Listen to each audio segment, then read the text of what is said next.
Flor ribereña, la itacoreña, paraguayita, dulce y gentil. Litoraleña, mi paisanita, la sirenita del Paraná. Es tu boquita, panal y rosa, muy candorosa es tu mirada.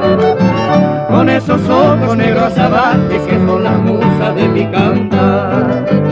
Tu piel sedosa, cual blanca rosa de terciopelo nativita, y tus pestañas oyeron que va y pota y te va a guacará.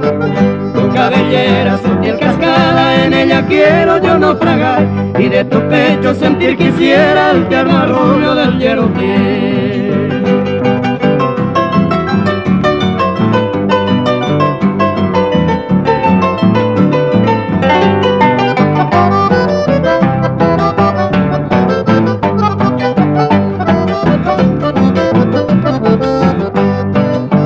Yo te corono con estos versos y con las notas del maracá, como la reina majestuosa del bello puerto Itacorá.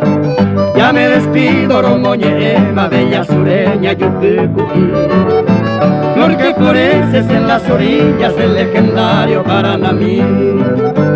Tu piel sedosa, cual blanca rosa de terciopelo nativita, y tus pestañas oyeron que va y pota y te va a guacará.